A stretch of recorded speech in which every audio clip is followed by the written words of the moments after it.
स्वागत है आपका हमारे channel true crime story Hindi में। दर्शकों, हम यहाँ पर रोज क्राइम की सच्ची घटना लेकर आते हैं। आप पहली बार हमारे चैनल पर आए हैं तो कृपया चैनल को सब्सक्राइब जरूर करें। चलिए शुरू करते हैं आज की सच्ची घटना। मौत कभी कभी बिन बुलाए मेहमान की तरह चुपके से आती है और चील की तरह झपट्टा मारकर किसी को भी साथ ले जाती है। ऐसा नहीं है कि मौत आने से पहले दस्तक नहीं देती। असल में मौत दस्तक तो देती है, पर लोग उस पर ध्यान नहीं देते। कोई नहीं जानता कि वक्त कब करवट लेगा और खुशियां गम में बदल जाएंगी। ऐसा ही कुछ योगेश के साथ भी हुआ था।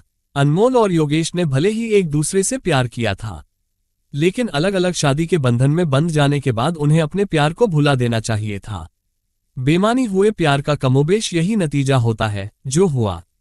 आगरा के थाना सिकंदरा क्षेत्र में एक गांव है एटूस। राजन अपने परिवार के साथ इसी गांव में रहता था। उसका गांव में ही दूध का व्यवसाय था। वो बाहर से तो दूध खरीदता ही था, उसकी अपनी भी कई दुधारू भैंसें थीं। राजन गांव का खाता पीता व्यक्ति था। वो अपने बच्चों को खूब पढ़ाना चाहता था। उसका बड़ा बेटा पढ़ाई में काफी तेज था, इसलिए परिवार को उससे काफी उम्मीदें थीं। राजन के घर से कुछ ही दूरी पर रिटायर्ड फौजी नरेंद्र का घर था। एक ही गांव के होने की वजह से दोनों परिवार के लोगों में आते जाते दुआ सलाम तो हो जाती थी, पर ज्यादा नजदीकियां नहीं थीं। दोनों परिवारों के बच्चे गांव के दूसरे बच्चों की तरह साथ साथ खेलकर बड़े हुए थे।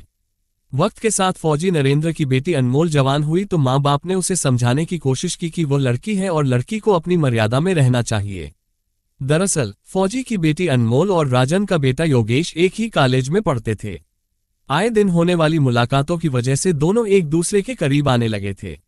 धीरे धीरे दोनों में दोस्ती हो गई और उन्हें लगने लगा कि उनके मन में एक दूसरे के लिए कोमल भावनाएं विकसित हो रही हैं। दोनों बीएमए में पढ़ रहे थे।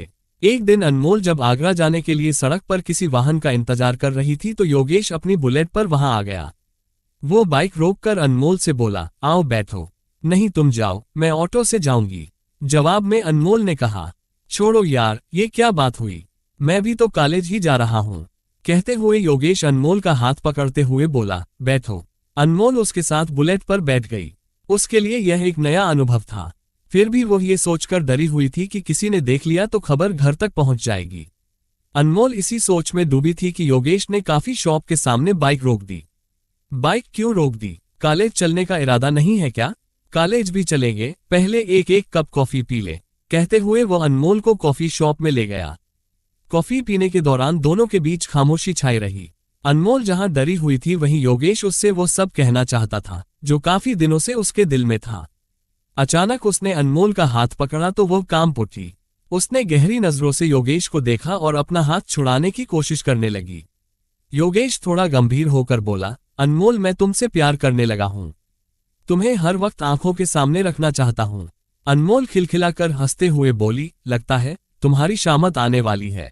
जानते हो मेरे पिता फौजी हैं। उन्हें पता चला तो? जानता हूं। उन्हें छोड़ो, तुम्हें तो पता चल गया ना। तुम बताओ क्या करने वाली हो? मैं क्या करूंगी? तुम तो जानते हो कि लड़कियां अपने दिल की बात आसानी से नहीं कह पाती। कहते हुए अनमोल मुस्कुराई तो योगेश के दिल की धड़कनें तेज हो गईं।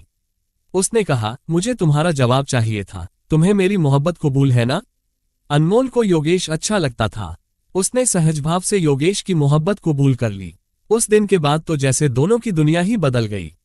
एक दिन अनमोल और योगेश ताजमहल देखने गए, जहां उन्हें देर तक पास पास बैठने का मौका मिला। उस दिन दोनों ने एक दूसरे से खुलकर बातें की। उस दिन के बाद धीरे धीरे दोनों की मोहब्बत परवान चढ़ने लगी। दोनों समाज की नजरों से छिपकर मिलने लगे। साथ साथ जीने मरने की कस्में खाकर दोनों ने तय किया कि चाहे कुछ भी हो जाए दोनों शादी करेंगे और अपनी अलग दुनिया बसाएंगे। हालांकि अनमोल जानती थी कि उसका फौजी पिता किसी भी सूरत में उनकी मोहब्बत को मंजिल तक नहीं पहुंचने देगा। लेकिन अनमोल और योगेश ने तय कर लिया कि जमाना लाख विरोध करे, लेकिन वे अपनी मोहब्बत के रास्ते पर चलकर अपने परिजनों को यह मानने के लिए मजबूर कर देंगे कि वे एक दूसरे के लिए ही बने हैं। ये प्रेमी युगल की सोच थी, लेकिन मोहब्बत की इस राह पर इतने कांटे थे कि उनके लिए मंजिल तक पहुंचना आसान नहीं था। अनमोल के पिता के भाई गांव के पूर्व प्रधान थे। इस नाते इस परिवार का इलाके में काफी दबदबा था, लेकिन उन दोनों की आशिकी को इससे कोई फर्क नहीं पड़ा था। उनका मिलना जुलना चलता रहा। एक दिन किसी ने नरेंद्र को बताया कि उसने उसकी बेटी को राजन के बेटे से बातचीत करते देखा है। ये सुनते ही नरेंद्र का खून गर्म हो गया। वो गुस्से में घर पहुंचा और अपनी पत्नी सरोज से अनमोल के बारे में पूछा कि वो कहाँ है। पत्नी ने बताया कि अनमोल अभी कॉलेज से नहीं लौटी है। पता है तुम्हारी बेटी कॉलेज जाने के बहाने क्या गुल खिला रही है, नरेंद्र ने सरोज से कहा। तो वो बोली, क्या बात है, अनमोल ने कुछ किया है क्या? वो तो सीधी सादी लड़की है, अपनी पढ़ाई पर ध्यान देती है। जानता हूँ, पर आज पता चला है कि वह राजन के बेटे से दोस्ती बढ़ाए हुए है। जानता हूँ कॉलेज में बच्चे एक दूसरे से बातें करते हैं, लेकिन सोचो बात इससे आगे बढ़ गई तो क्या करेंगे? कुछ नहीं होगा, तुम चाय पियो, वो आती ही होगी, पूछ लेना, कहकर सरोज ने चाय का प्याला नरेंद्र के आगे रख दिया। थोड़ी देर में अनमोल आ गई। पिता को देखकर वो अपने कमरे में जाने लगी तो नरेंद्र ने टोका, कहाँ से आ रही हो? कॉलेज से, अनमोल ने जवाब दिया। ये योगेश कौन है? नरेंद्र ने पूछा तो अनमोल चौंकने वाले अंदाज में बोली, कौन योगेश?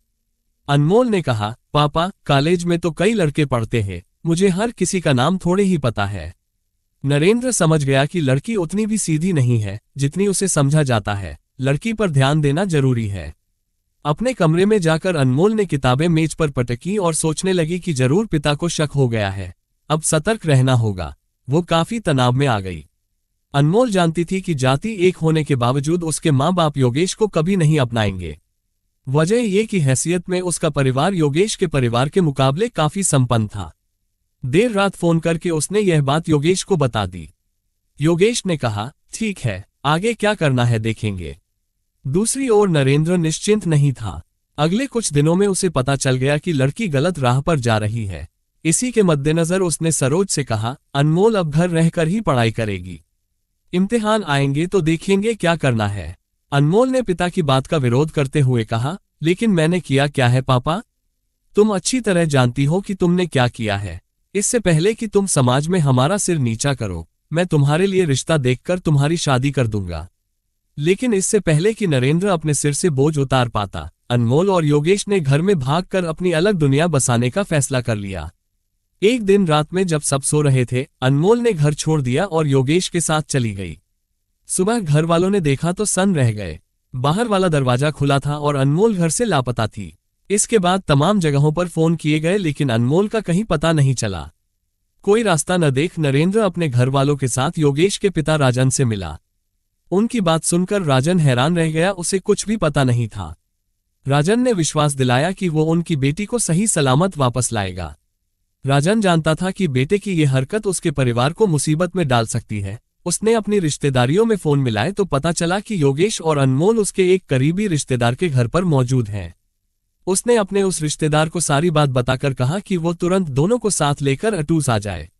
ऐसा ही हुआ। अनमोल अपने माँ बाप के घर आ गई। वो समझ गई थी कि योगेश के साथ अपनी दुनिया बसाने का सपना अब कभी पूरा नहीं होगा।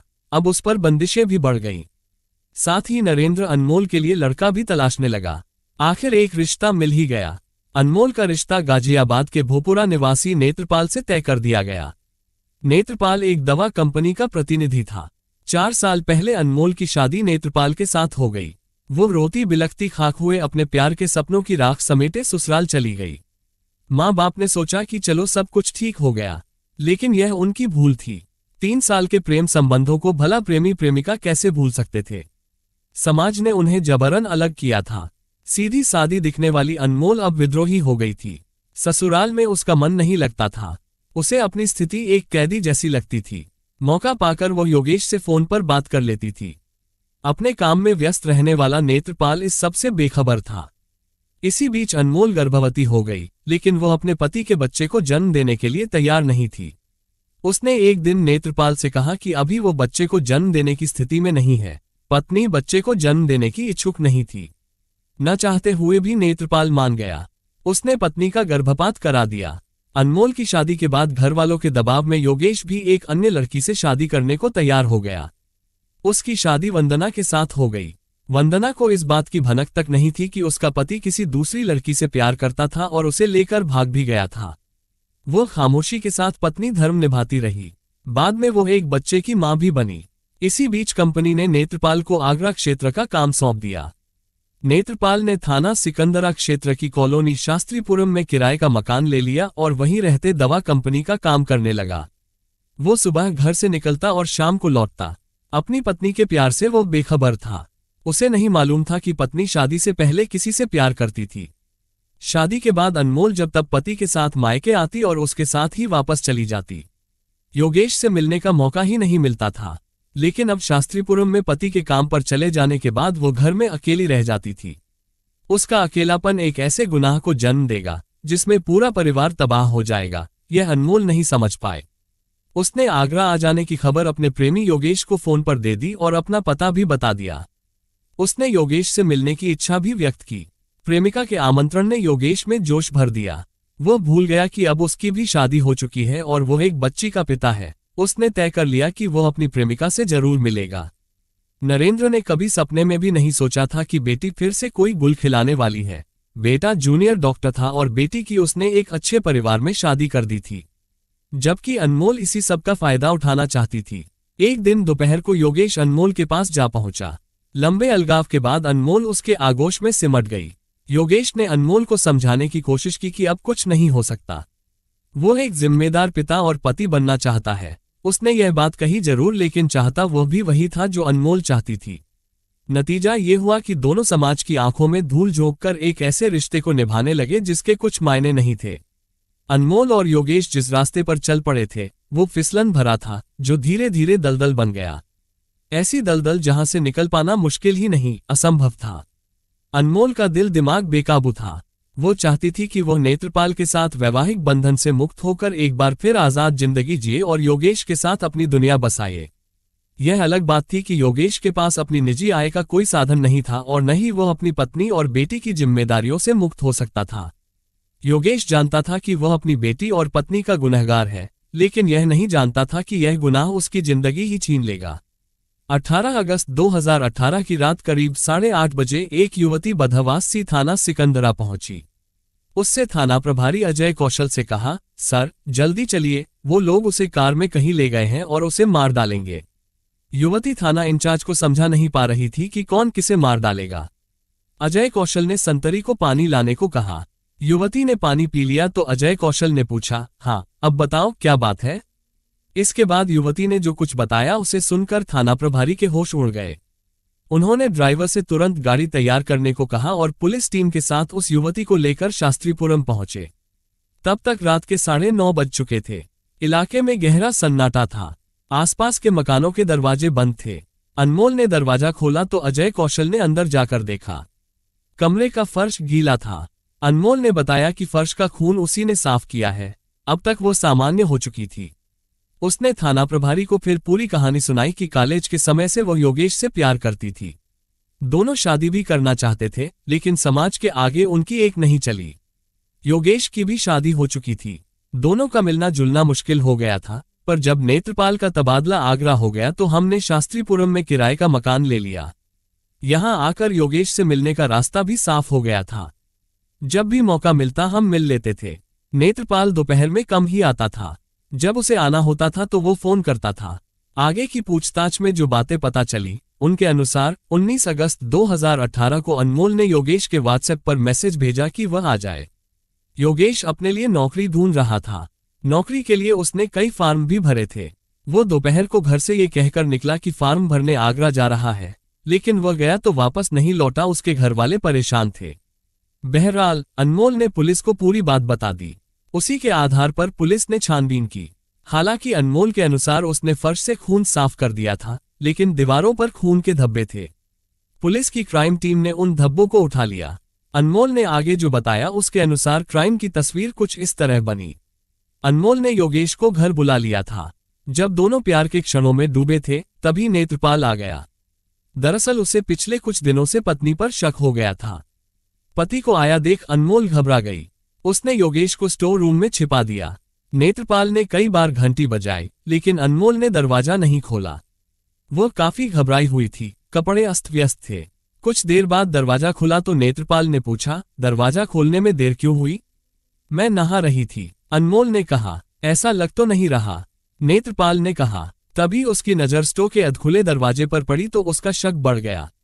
उसने स्टोर का दरवाजा खोलने की कोशिश की तो अंदर से जोर लगाकर किसी ने दरवाजा खोलने नहीं दिया।